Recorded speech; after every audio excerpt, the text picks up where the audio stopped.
Find the answers to questions you may or may not have asked yourself here at Kaleidoscience, Conversations on Cognitive Science, hosted by Elisa Palmer and Sönke Löw. In science, when we usually model things, we make a lot of simplifications and assume a lot of things about the world to maybe have an easier start, but logic also gives us tools to deal with like the fuzziness of the world and uncertainty. And today's topic, we will talk about how we can use those fuzzy statements about the world in combination with AI and neural networks. And in order to talk about it, we have invited a guest, and we like to welcome Julia Hattendorf. Hello. General about Julia, you are a bachelor student at our institute, and you are currently working towards your bachelor thesis. That is correct. I am finally finishing my bachelor thesis. And I think we're going to learn quite a lot about your topic. Yes, the bachelor thesis is the topic of this episode. But before, and as always, we start with a short get-to-know game where I give you 5 sentences and would ask you to finish them. The first sentence is, as a kid, I always wanted to be. I always wanted to be a scientist in the most generic way. I thought I would be like standing around in a lab coat doing biology and chemistry and physics at the same time. So I guess I kind of ended up there. I unfortunately don't own a lab coat though. You could buy one. Maybe I will. If I was an emoji, I would be the little space invader emoji on Telegram that like does the jumpy thing. It's like an old video game. Space Invader, like the oldest video game or one of the oldest. Is it like Pac-Man? No. It's something different, but it's like from the same era. It's like retro. I think I have to look that up later. My favorite thing to do on a day off is? Probably paint or do some crafting. I also really like doing creative stuff, and it's fun for me. I paint a lot. What do you paint on canvas or? Yeah. So I usually do traditional painting in like watercolors and aquarelle. Nice. Yeah. Right now, I'm most fascinated by. If it doesn't have to be Coxie related, I would say I'm mostly fascinated by coffee preparation, how people around the world make coffee and like the different ways and how it ends up tasting so differently. Is there a fun fact you could share about that? A fun fact? I don't really know if it's a fun fact. It's just that I just enjoy that culture is expressed through the art of drinking coffee sometimes. Mm-hmm.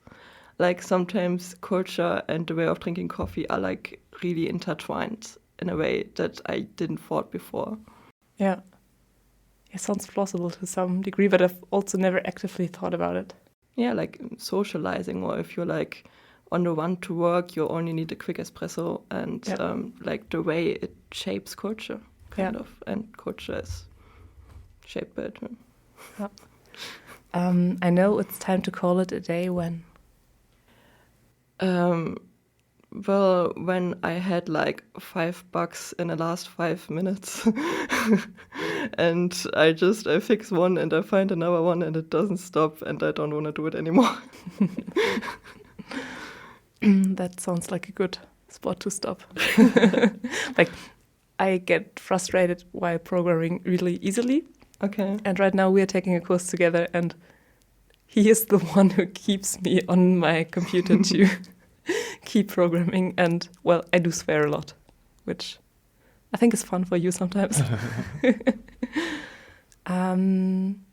So as Sönke has already said, you're currently doing your bachelor's thesis and writing a bachelor's thesis. So during your bachelor's time, what were fields that most fascinated you?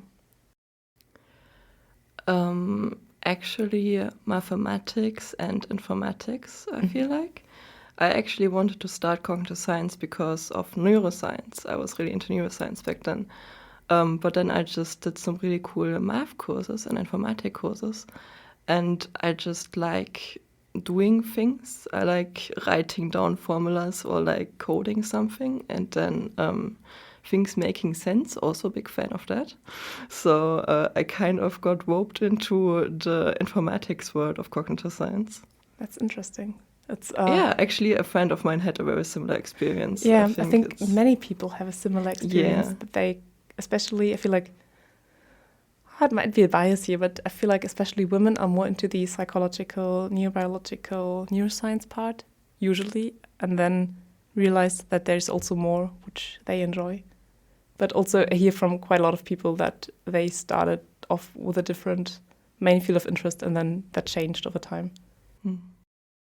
I already hinted at the fact that today's topic is like about fuzzy logic, or that's like the term that we use, but I think like not everybody knows what it is. Can you maybe quickly explain what that is? I know that's a big task, but maybe you can give us like a short introduction. So like the one-line introduction would be that with fuzzy logic, you can have models that incorporate practical knowledge with some level of uncertainty.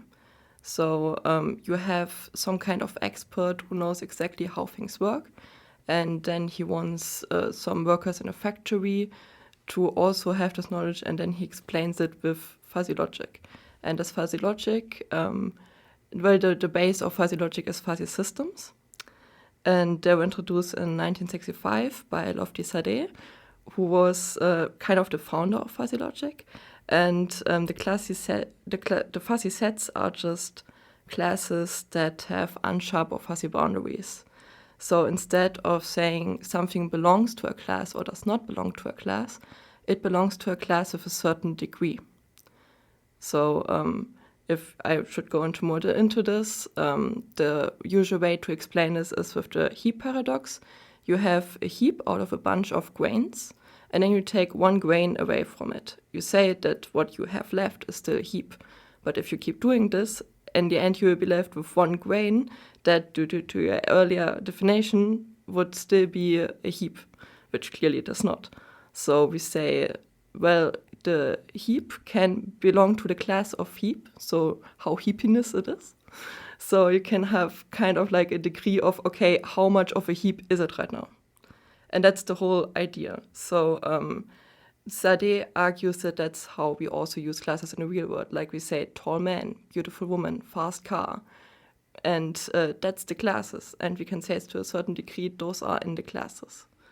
And that's the whole idea behind it. So like the factory example, he can say, okay, if production low, then produce product XY faster or something. So we have this low, faster, that is the fuzziness, essentially. And we can then go on to fuzzy systems or controllers, where you have like this if-then relationship. If something is in a fuzzy set, then something else is in another fuzzy set. So like an example would be maneuvering a robot. If wall is very near, then slow down. That is like the idea. Then speed low. That is the idea behind it. And that's fuzziness for you. Yeah, and maybe just also like a quick addition, because I only realized now that maybe some people don't know what we mean when we say logic, and maybe also like the thing that you probably just meant is like some kind of symbolic logic. So it's not like I don't think in Germany that's a thing, but like in America there is like the school subject of maybe leading a discussion or arguing. And that's not really like logic, but logic is like the... No, I get what you mean. It's not logic in the way of like you make an argument. It's like a mathematical theory. You can also say fuzzy mathematics, like fuzzy logic in its sense is kind of a subtopic of fuzzy mathematics. It's just the way you express things is not with the normal logic of 0 or 1, but in degrees. So it's kind of not just black and white, but all the gray layers in between. It has grayscales, yeah. Yeah. That's a good way to put it. And you also write your bachelor's thesis, what fuzzy logic has to do with artificial neural networks. Can you, at least in some sentences, say what a neural network is? And yeah, so a neural network is a network out of a bunch of neurons. And we kind of try to model the way the brain works somehow. So we have inputs, and a neuron can take an input, does some kind of activation functions to it, and then we have an output. And then you take a lot of those neurons and put them in a fancy network with like graph structures and everything. And the beautiful thing about it is that you can train it. So we have an input, and at the end of the network we have a predicted output. And then we have the output that we actually want to have, so the target output. And then we can say, okay, the error of the network is such and such. And the network can then take that error to train itself and become better and give us the correct output. So it's kind of getting feedback on how good or bad the output is, and then by this it can improve its output. Yeah. Then we now move to your topic. So you tried to combine artificial intelligence with fuzzy logic, or is that maybe a wrong depiction of what you're doing? No, that's exactly correct. Only I would say I didn't combine it. Like, it's a large topic and I'm only doing something at the end of it. It actually is around since like the 70s. 1975 is the earliest paper I found on it. And there are a lot of ways to combine these two topics. And the basic idea is that we really like to express knowledge in a way that we understand it, which is the fuzzy part of it. And then we also like to not have experts, but to learn things from data itself. This is the neural network part of it. And then we just want to smush that together somehow to get something that expresses knowledge in a way that we understand it, but we don't have to feed anything into it, only the data. That is kind of the main idea behind neuro-fuzzy systems. And there's a lot of work on it. When I got into this topic, I didn't know. I was very naive. I have never heard of it before. When you Google neuro-fuzzy on Google, you find like the teeny tiniest of Wikipedia pages about it. You think like this is nothing. And then you find this amount of work that would take a lifetime to read and probably categorize like in a way that you understand which architecture is doing what and why, because all of these people had different ideas to combine them. And also everyone gave it a different name, which makes your job way easier, of course. So it's a really big topic, which you wouldn't think, because I've never heard about it before. You probably haven't. A lot of Coxie people I know haven't, which is a shame, and which is why I want to talk about it, because it's really cool. But yeah, it's amazing, actually, because in the end, you not only have something where you can say, okay, that is the output, I can understand it, but we don't have the black box problem, essentially. Like, the black box problem is another thing with neural networks, where I said we have this big network of neurons and they do stuff and train themselves and get better. We actually, at the end, can't tell what the decision is in the network to reach certain outcomes. But with this, we can. It's designed in such a way that we know, okay, if these activations are activated, then the network has learned this and that. Can you maybe give an example on how that works? Because how I know the black box example is that you kind of ignore whatever is happening in between and just see the input and get the output. And how far is that different for fuzzy AI? Well, the thing is, with like the neuro-fuzzy systems, you usually only have 3 layers. So that is, again, a problem, because it might not be as good as neural networks that have more layers. But the way it is designed is that you have 3 layers where you have the input, and you apply the fuzzy sets to the inputs, or the fuzzy membership functions to the inputs. So maybe just let me give an example. The problem is that you want to know how to fertilize your plant better. And you have the chemicals nitrogen, phosphorus, or potassium. And then you have the fuzzy membership functions. Those would be low, medium, high, and would be the levels of chemicals that you put in the soil of your plant. And then you have those activations, how much they belong to a certain class. And then you combine those different activations with activations from another chemical. So you have like medium nitrogen, high potassium. And that is your new neon. That is then the if part of the rule. So I say if I have low nitrogen and high phosphorus or high potassium, then something happens. So that is already the if part. The if part is implied in the way the network is designed. And then the then part is calculated. So like then your plant might grow more or less. And so basically the network structure already tells us the possible rules that we could have. And in the end, if it's trained, we can see, okay, it learned those ways. Those are then my rule base at the end. Did that make sense? Yeah, it did. Thanks. You already said that, or we realized that we don't know very much about it. So how did you find it at all? Like, was that in a course somewhere? Did you come up with that on your own? Or were you asked by a professor to look into that? The idea actually was like from a final project for a course at the university. And the thing I talked about with fertilizing plants was actually the problem we wanted to solve. Like, we could do basically anything. We could have done something way easier.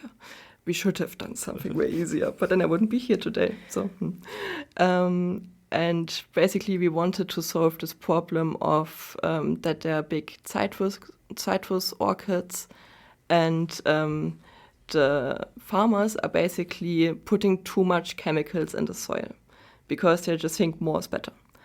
And we wanted to try and find out what the ideal combination of chemicals would be. And from there, I went on to Google. And then I spent like a week on Google. And then I emerged with neuro-fuzzy systems. Guys, let's do this. The problem is that there isn't really a Python library you can just import really easily. So, of course, I had to code one myself.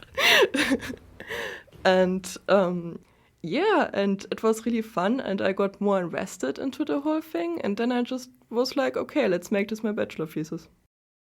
That sounds like you kind of stumbled onto this topic, didn't know what you were getting completely. into. And then once you realized you were already too deep to let it go. That happens a lot with me, unfortunately.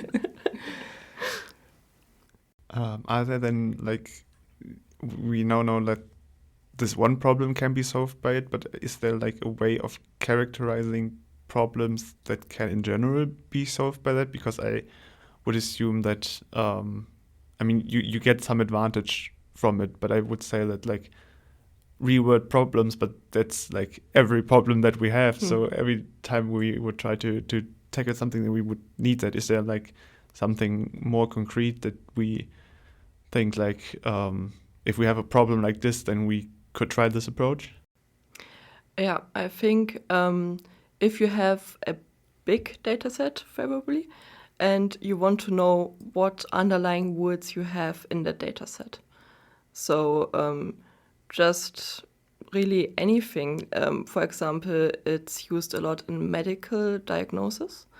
It's applied to like image recognition, where you can have also pattern recognition. And you can basically make rules if those pixels are like near there and there on this location, then diagnosis probability high or something. So just really any data set where you want to know if-then rules. If you have satellites on a city and you want to predict where the traffic would be most likely congested, then you can also have if-then rules in it. Like, it doesn't stop, you can do it anywhere. Mm-hmm. I was just thinking it to me, without being really deep into logic, this sounds really natural, because normally when I think about different conditions, I'm also often going into, well, if that happens, then if this and this event occurs, then I might get this output. Mm-hmm. Maybe thinking about fuzzy logic and especially fuzzy logic makes it easier when you put it into the real context, because when you've never heard about it, it might sound really abstract to people. Yeah. And abstract topics are often hard to grasp. So by explaining it in a way of, well, you also walk around and kind of do those fuzzy predictions makes it a bit easier for me to understand, actually.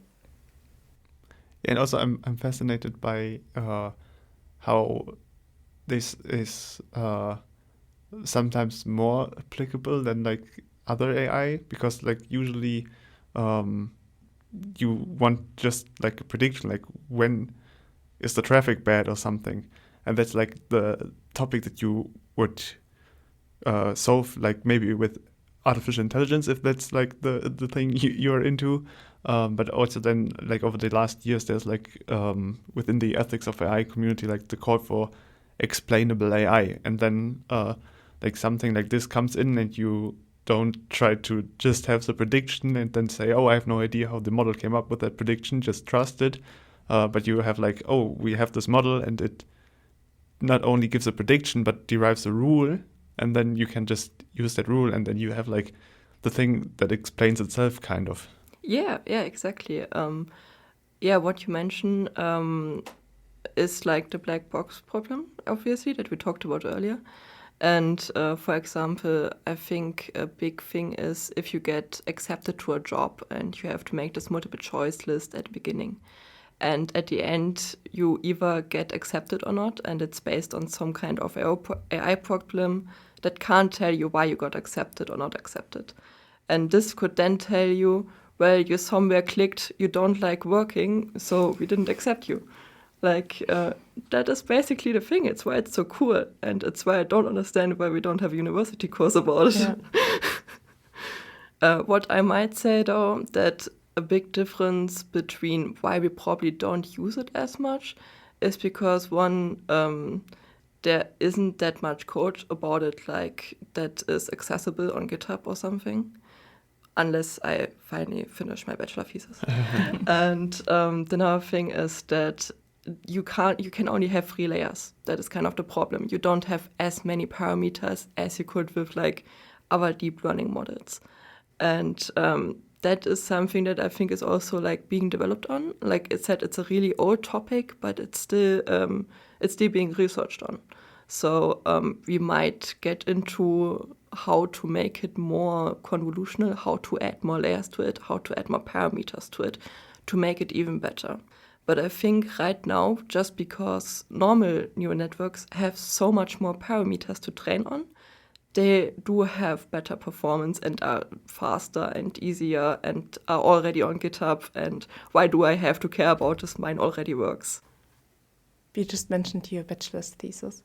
So are you, in general, just looking at fuzzy neural networks, or like are you trying to create a repository, or what exactly are you doing?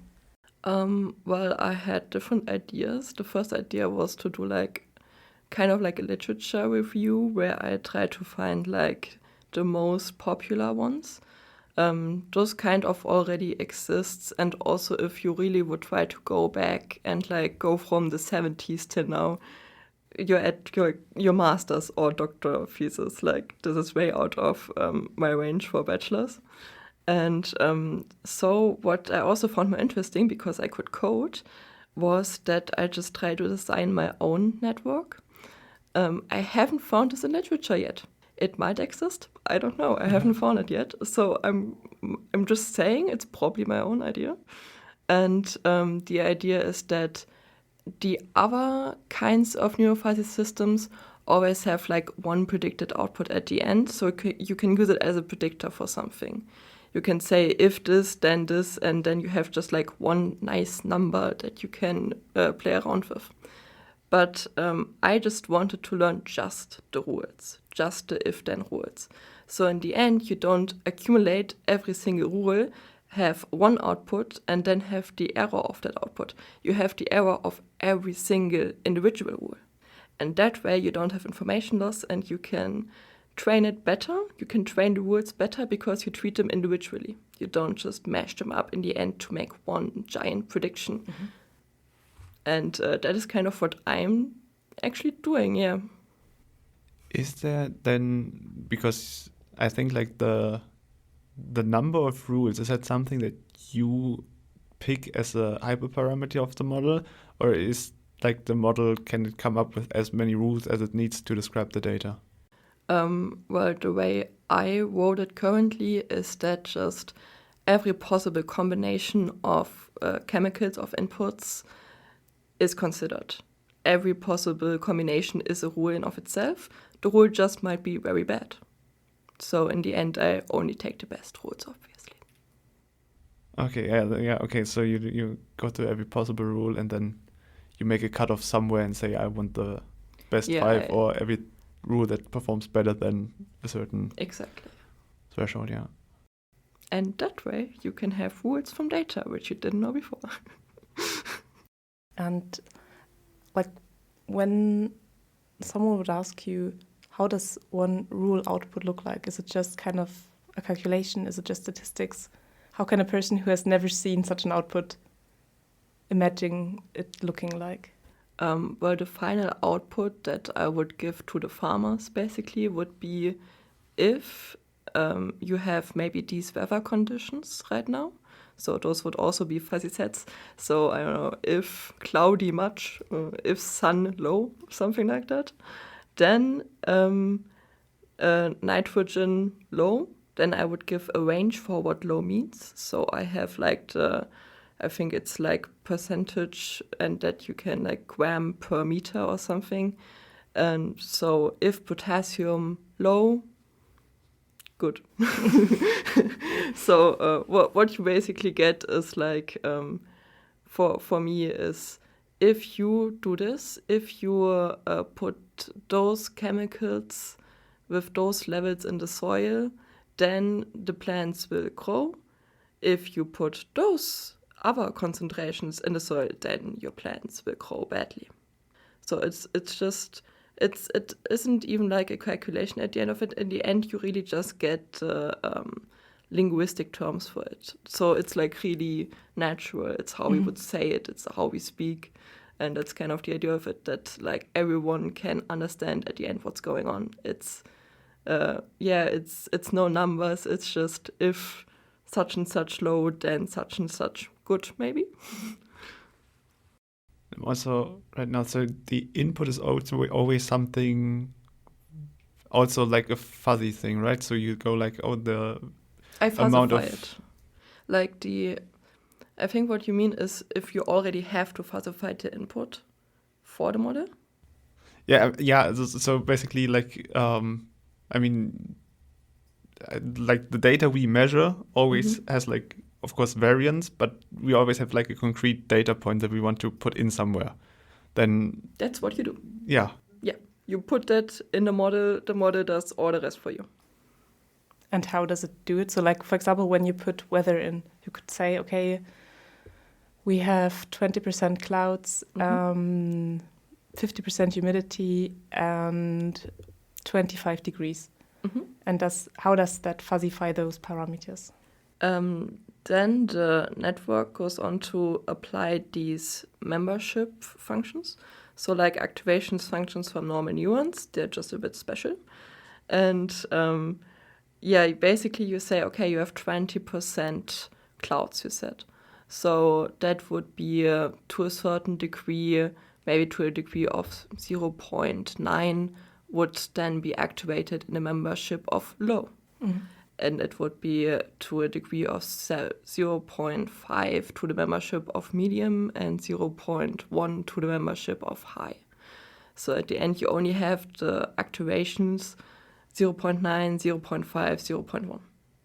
For the parameter cloudiness? Yes, for the activation of cloud 20%. Yeah, I mean, it almost sounds like you're losing like information, but then it's probably like information that really is not that relevant for solving the problem, and that's like it filters out the noise by default, or What's Oh, the idea you- behind that? You're definitely right. You are losing the correct information of like it was 20% at some point, but you don't really need it. You only go clouds, maybe like medium or clouds low in the end, so you don't really need the 20%. And what did you mean with noise? Like I guess what you could say is that you do have to have a lot of samples in the data, so the data set has to be quite large. So because you read everything out of the data, so if the data is incorrect or like sampled, well, correct is actually more important than large, but if the data is incorrect somewhere, then you would get a false rule if you had an outlier or noise, like you said. And that is bad. And that would happen if you had like 50% noise in your data set, which I don't.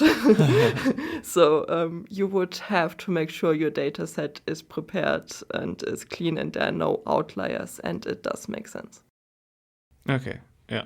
I was also just thinking when you normally, well, at least when you're not doing it as a profession, when you're just hobby gardening, you wouldn't exactly calculate or measure how many clouds there are, how many percentage clouds there are, or how much humidity there is, or whatever. So you would also more or less just describe, well, it's kind of cloudy, it's some clouds, there are a lot of clouds. So even when we describe the parameters in our normal language, we would use fuzzy terms, which kind of, when you then put it into an algorithm, makes sense to also use it there. But I have kind of a feeling that, especially in algorithms, we tend to try to use numbers which are as correct as possible. And the fuzzy logic kind of tries to come up with a counter approach to tackle this accuracy issue in a way. Well, yeah, I hope my words would be correct in the end. So they would be accurate, but... But you kind of dodged the whole, like, over scientification or like breaking everything down into numbers. Like we said, like, oh yeah, there's 20% clouds, and I'm like, what does it mean 20% clouds? Do I have to make a photo of the sky and then count the pixels where there's a cloud or not?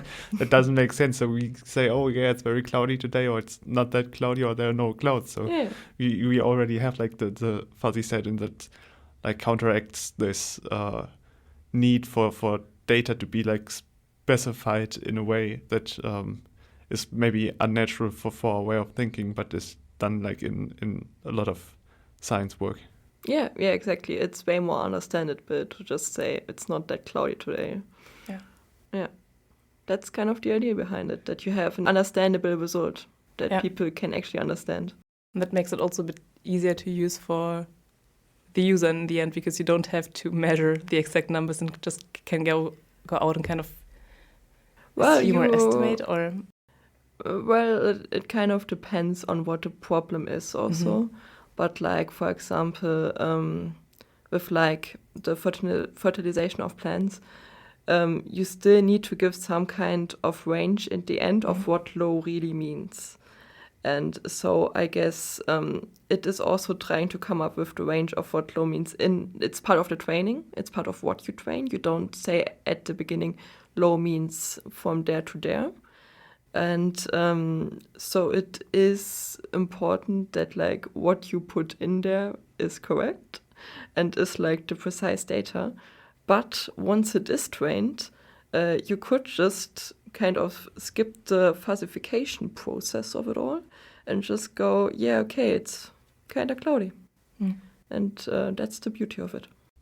But then does like the segmentation of the classes depend on the data set? Like if there's like only one day where it's very sunny and then there's like a lot of steps between, like it's very cloudy and it's somewhat cloudy, then it's like makes the class from somewhat cloudy to sunny very big and maybe like unintuitive for humans. Like it's again important that the data set then covers all the data points in a rather similar manner.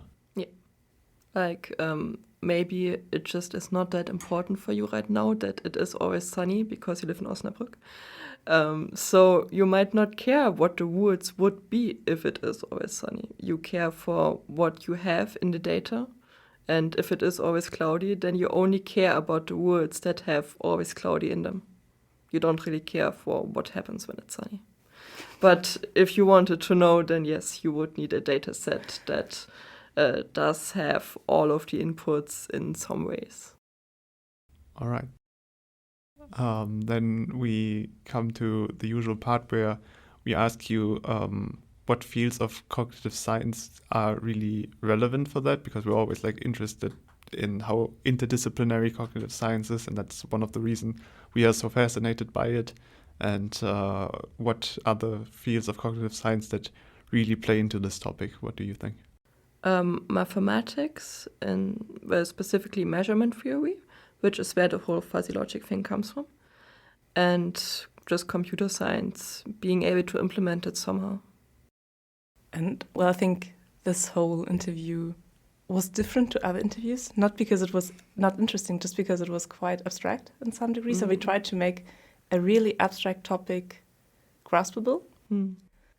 If a person at some point started to kind of lose track of what we were talking about and kind of just needs one reminder, what would you hope that people take out of this whole conversation?